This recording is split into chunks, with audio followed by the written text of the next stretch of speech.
sebentar lagi. Minggu depan ya? Minggu depan. Persiapkan diri bukan untuk berpesta-pesta, tapi bagaimana hakikatnya Ramadan itu membawa perubahan kepada diri kita menjadi lebih baik. Baik, betul.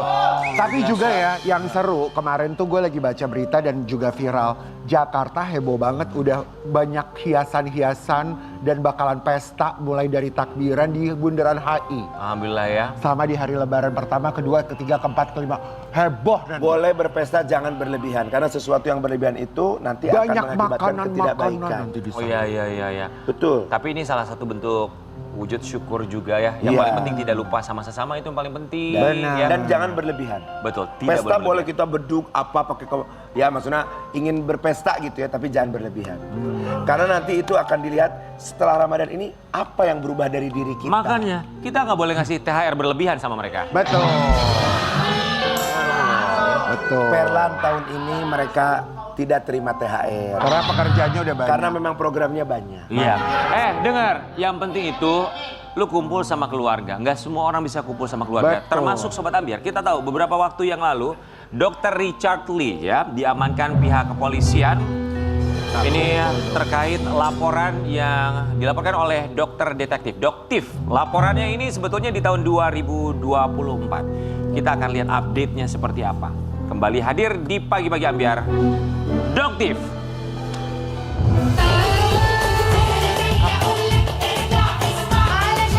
Selamat pagi. Assalamualaikum, selamat pagi. Apa kabar? Sehat? Silakan Doktif. Doktif silakan. Doktif maaf izin. Ini bawa apa sih ini?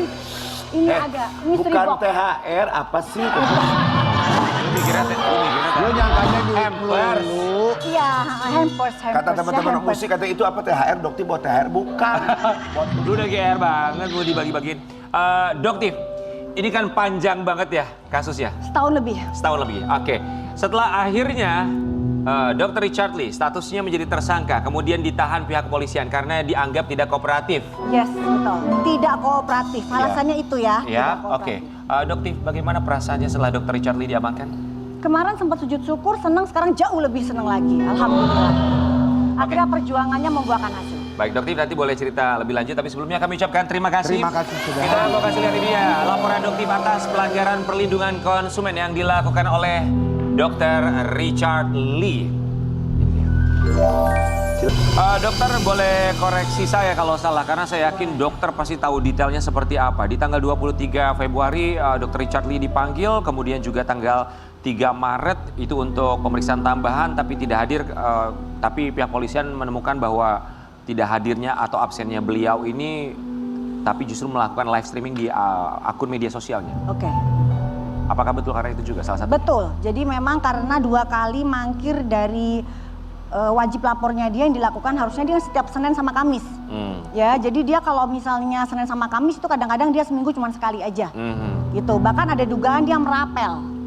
Jadi merapel. Jadi kalau misalnya dia Senin sama Kamis, nanti dia akan ngerapel di Kamisnya itu ngerapel yang di Seninnya. Oke, itu alasan pihak kepolisian Betul. sampai akhirnya melakukan penahanan di Polda Metro Jaya ya, Dok ya? Yes. Oke, baik, kita akan tarik mundur Sobat Ambiar ya. Ini karena kasusnya dari 2024 cukup panjang juga sebenarnya.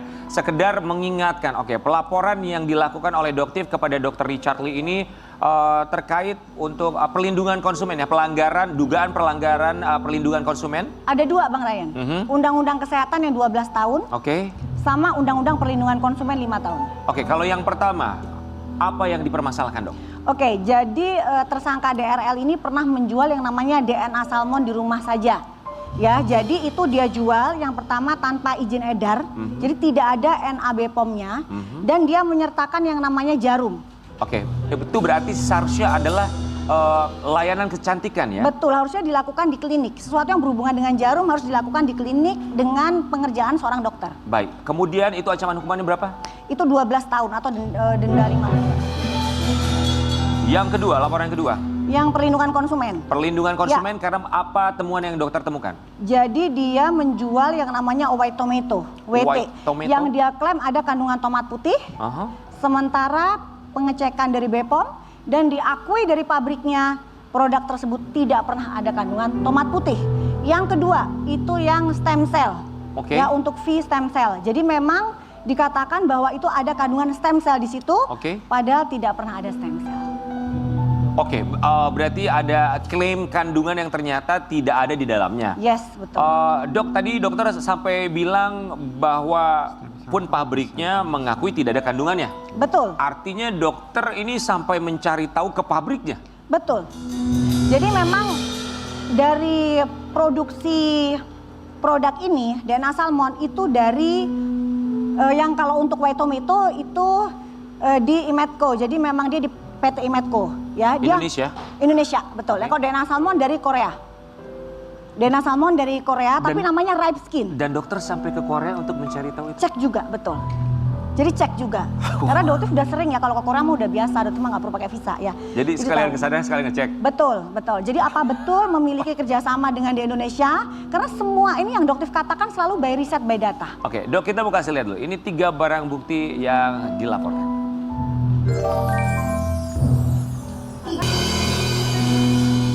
White tomato itu kegunaannya apa ya?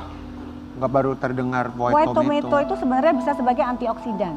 Ya, white tomato. Oh, Jadi memang diminum. tomat putih, betul. Diminum bisa juga dioleskan sebagai topikal. Jika memang kandungannya benar-benar tomat putih, dia bisa membantu untuk mengurangi keriput. Aku baru sebagai dengar ada tomat antioksidan putih. juga. Oh, jadi sebetulnya memang white tomato itu lazim digunakan di dunia Lazim kecantikan. digunakan dan memang cukup mahal harganya. Oh, mahal. Berapa Cukup idealnya? Kalau untuk idealnya tomat putih itu 2 jutaan kurang lebih. Berapa yang dijual Dijual. oleh Dr. Richard Lee? Nah, Dr. Richard Lee itu menjual produk white tomato yang sebenarnya brandnya itu isinya, bukan brandnya, komposisinya isinya L-reduced glutathione. Nah, apa itu? itu L-reduced glutathione. Jadi memang glutathione biasa yang biasanya dijual di pasaran itu harganya di angka 300.000. Nah, beliau menjual dengan angka 1.500.000. Hanya dengan modal stiker. Diminum atau dioleskan? Diminum. Yang punyanya DRL. Yang punyanya tersangka DRL. Dok, ketika akhirnya dengan segala macam temuan dokter ada kandungan yang ternyata tidak terdapat pada produk tersebut, dokter tuh sempat ini nggak sih dok, maksudnya menghubungi secara langsung? Karena kalau kita lihat kan ini di media sosial kan memang panas sekali ya dok ya. Tapi dokter tuh punya nomornya Dr. Richard Lee nggak sih dok? Bukan, jadi sebenarnya DRL ini pernah menghubungi Doktif di tanggal 23 September 2024. Pernah menghubungi DM. Sebelum dokter detektif melaporkan? Sebelum. Oke. Secara pribadi. DM. Ya. Oh, DM, DM bukan melalui WhatsApp. medsos. Enggak, karena nggak punya nomornya ya. Oke. Ya. Tetapi Doktif tidak pernah menghubungi, tidak menjawab sama sekali.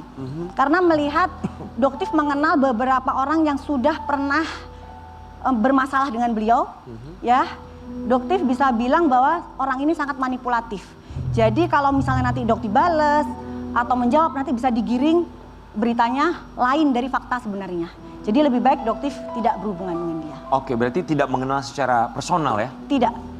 Baik, dok, kita mau kasih lihat ada sebuah artikel.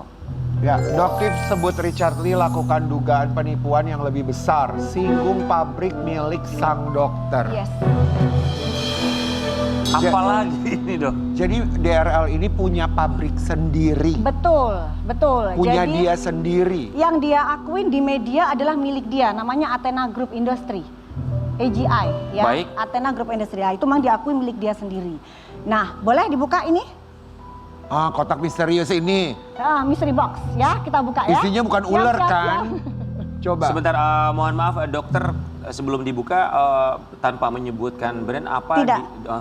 Jadi di Oh, bukan sini brand. ada yaitu bukti bahwa salah satu produk di pabriknya itu. Oke, Oh, tapi boleh bukan. nih. Boleh? Nggak kelihatan sih misalnya gitu, di Oke. belakang aja gitu Baik. ya. Oke. Brandnya tolong tidak terlihat ya dok Ya, ya? oke. Nih ya, ini. Nih ya, kita tutup ya. Oke, aman? Aman. Oke. Oke ya, kita aman ya. Kenapa dengan ini dok? Ini dilihat betul nggak pabriknya itu? Tadi sebutin. Sebelah mana, mohon maaf? Ini pabriknya diproduksi oleh, betul ya? Yang tadi disebutin ya? Iya. Oke. Tadi dokter boleh sebut lagi, diproduksi oleh? PT Athena Group Industry. Oke. Betul ya? Di sini terlihat ada yang tulisan, coba dibaca. Ascorbic acid. Oke. Dan pada saat dokter melakukan uji lab, ascorbic acidnya zonk, tidak terdeteksi. Artinya apa? Ada klaim. Di sini mengandung ascorbic acid. Ternyata Tidak ada. Apa acid dok?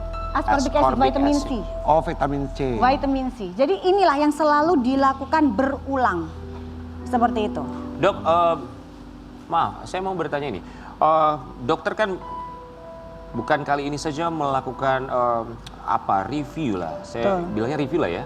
Terhadap beberapa brand atau juga produk. Apakah hal yang seperti ini sering terjadi bukan hanya di brand atau produk yang dimiliki oleh DRL? Iya, betul. Betul. Jadi nanti misal nih, salah satunya ya, dokter nggak tunjukin mereknya ya. Jadi jangan sampai ya, nih. Oke, ini biar nggak kelihatan. Nih salah satunya, nggak kelihatan kan? Oke, nggak kelihatan ya. Nah, oke, ini disebut dijual dengan nama ampul Sultan.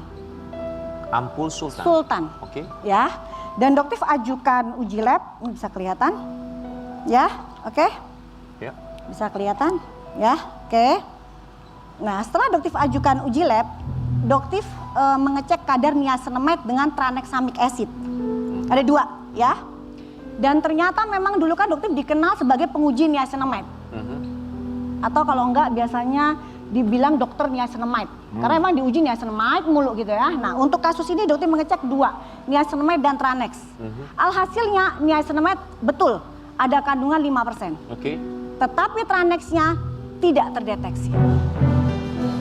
Apa itu dok? Tranex. Apa Tranexamic itu? acid Buat apa itu? untuk Tranex? mencerahkan kulit.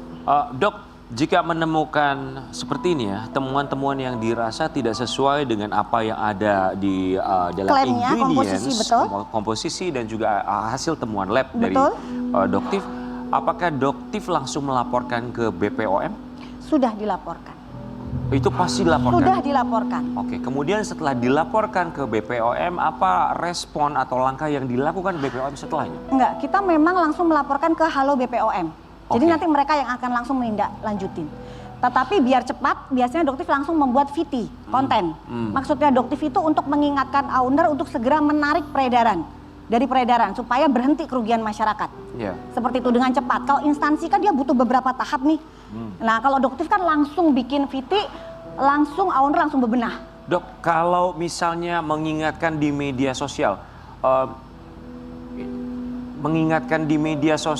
dengan mengingatkan secara personal, dok.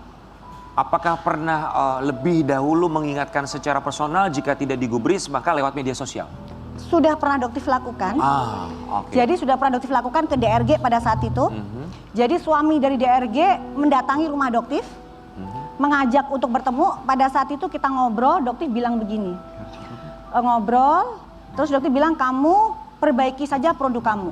Tapi dia sempat meminta Doktif untuk membuat konten soal produk dia, tapi diganti hasil labnya. So you did that?